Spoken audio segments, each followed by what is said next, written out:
A lot of the young people today, you support them, why they need the contract or why they need to be in your label or why they need you to support them. They're hungry. They don't have parents. They don't have manager. They don't have lawyers that come with them when they come for this assistant. When you lay down everything for them and they hit one success and they see the light and people start hailing them, they will now have lawyer, they will have parents, they will have everybody.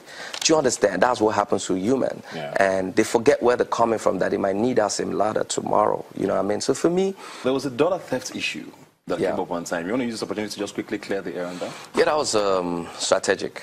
That was a stunt. What was it exactly?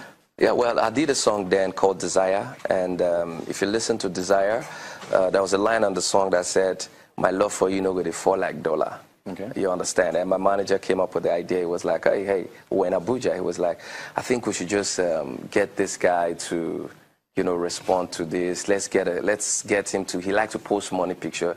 Let's get him to give us a picture, and we post it. And I didn't see it like, okay, but I looked at it on the other way. I'm like, okay, we needed attention to the song. And the guy sent us a couple of pictures, and we posted one, and he didn't respond. And it was midnight, about 11, 12. I think they were awake in the U.S., so my manager was still in touch with him. I was like, okay, just say something, just react to this. That's why. And he did it, and everywhere was on fire. And I was in the club performing that day in Abuja. You needed that for the single, you're saying? Yeah, that's what I'm saying. My manager told me, yeah, we needed to draw attention to that single that time. Do you understand? And now, when we did that, we got the attention. And now I'll tell you why. At some point in this industry, if you are in this industry right now and people don't talk about you or your presence is not there, you're just either going to fade away gently, no matter how nice your music is, no matter how nice your movie is. Do you understand? There are things you need to sell beyond the music or beyond the movie you're doing. You know, some of the presenters like you now, you are very wicked when you sit down here. And the people know, the masses know. You are very wicked with your questions. You are very, very... In fact, people pray before they come to sit on this seat with you. You understand? That's a strategy. Do you understand? You know what you do. If you want to wicked me now, I know you will do it. But I'll pass on that this table and run. So most of these things sometimes they're strategic. Yeah. And like the days I was wearing my multiple colors, I wear orange, pink, pink. I was doing them because I needed people to talk about it. So are those days over? If I can wake up tomorrow, it depends on how I wake up. If I wake up very well. So you were doing that on purpose? You One day it was strategic. It depends how I wake up. Where are all those suits now? They are still intact. I can snap them and send to you. I have purple, pink. In fact, when I went to China then, I bought plenty color. Because, okay, today I was telling someone something. I won't mention this person's name. We need to go down so quickly. Oh, okay. Just quickly. Yeah, I won't mention the guy's name. He's a celebrity. He posted a flyer, a poster of his song and a show. I read the comments. The comments were about 60, and the likes were about 100. Now, he posted a bad picture of him, you know, doing something naughty. He was doing something naughty. The likes were 30,000. So those are the kind of things that people... yeah. Well, thank you very much, Christy. We will continue. I feel like we need to bring you back to talk a bit more. I'm ready. Now I'm getting confidence to be with you. You see? I think so. Just give me some reaction. I just want the way you move. Really want to get with you. You were running out of the arena, you gave him beads, and people were like, what did she do again? Were you shocked that was controversial? Yes, I was hurt because I'm a very giving person, you know, and I wanted that particular ninja with the eyes, you know, we always spoke about his eyes, you know.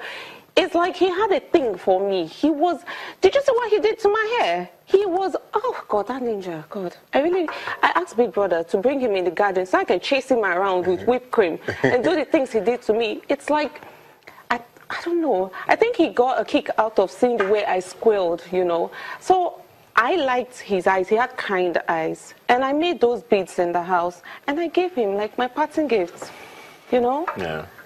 And I come out and I hear... I actually heard a story that I had written a note to give him, to give to Big Brother, which is absolute... It's pathetic. Why? Because we were not allowed pens or paper in the house. So what did I write on? Yeah. How? Oh, We did see an interview, more than one interview, where he said just both of you know the truth. Almost like saying you are hiding something, and there are things you're hiding. At what point are you going to speak up on that particular aspect of his assertions, saying that, okay, maybe there's something you're hiding? Because it's almost like everybody believes you know something that we don't know. Erica, Yeah. just like everyone else, I woke up on Sunday morning, the day of eviction. I was up also, and Big Brother calls me. In fact, the day went perfectly. We had Patoranking in the house that day. We took pictures, and we did our hair, we packed our stuff, And in the evening, Big Brother calls me and plays this clip for me. And once I saw the laptop there, I started freaking out because I thought it was bad news from home. I looked at the footage, and I just went hysterical. I'm like, and Big Brother is like, you didn't consent to this? I'm like, no. How does it look like I consented to? Everybody saw it. I don't have to say what was there because people saw it. But, the part that really hurt me most was I considered Kemen a friend. He was my go-to guy. He was my buddy. He was my muscle, He encouraged me. He motivated me. He pushed me to mingle more with people when I just felt like, okay, sometimes I didn't feel like I fit in, like I'm fine just being on my own, but I needed to be more involved, And Kemen was that guy. So for what happened to have happened, and just knowing all the people that look up to me, my babies, and it was sad. I was angry. I was humiliated. And I did feel violated. But I don't play the victim card. And I honestly feel that the decision that Big Brother took was the only decision that could have been taken, the best. And everything else Kemen has to say about that, well, now I'm getting out. If you talk with him, won't talk. But he knows, and we know that it's okay. It's fine. Have you seen him since he came out of the house? I've seen him a few times, yes, and he's called me a few times, but I do not want to talk to him because honestly, and I promise you, I think it was the day you actually came to the house with Karen, I was thinking that what would happen if I was to see Kemen, because I thought there would be a party, the after part. And I just wanted to just slap him. I also want to talk about Rubbin who is a renowned journalist and columnist and a former special advisor to the president of this country. And he wrote an article which a lot of people found very, very disturbing, but he had no, obviously, apologies for writing that. I don't know if you read the article or if you saw excerpts from it. All I read was mangoes, and I moved on from there. He's not a child.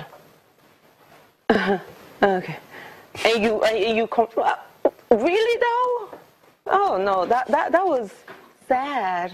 I'm sorry, but that was just sad. Coming from someone of that caliber, I would have expected. So I'm sure when you hear a lot of people, because the show was quite controversial, and Big Brother always is generally, because people are like, oh, what does it teach you the youth? Why are we doing a show like this? It's just immoral. Being a contestant on that show, if someone walks up to you now and says, what was the point of Big Brother? What do you tell them? Actually, before I went into the house, I spoke to my pastor, and I told him about it. And he said, you mean that show where Big Brother makes you do all this immoral stuff? And I'm like, no, Pastor, I don't think that is the point of Big Brother. I think it's an individual choice what you do and how you portray yourself on the show, because people are watching you, But also, I realized that after I said, so you can go in there thinking, I'm going to be Mother Teresa. And at a point, trust me, you're going to forget that there are cameras watching you, and your true colors will come out. Because there are people from all walks of life, and they're going to paint you, and you're going to react. That's the point of it, to break you, But I only realized good things about myself. And I would totally encourage anybody who has their heart for it. Because Wendy, trust me, my younger sister told me, you are brave as hell, because I cannot do that. I cannot do that. And she was it's mentally tasking. It is like, But I would totally encourage anyone to go for it, because I feel like it has made me a better person. I'm more confident in myself now. Just give me some reaction. I just want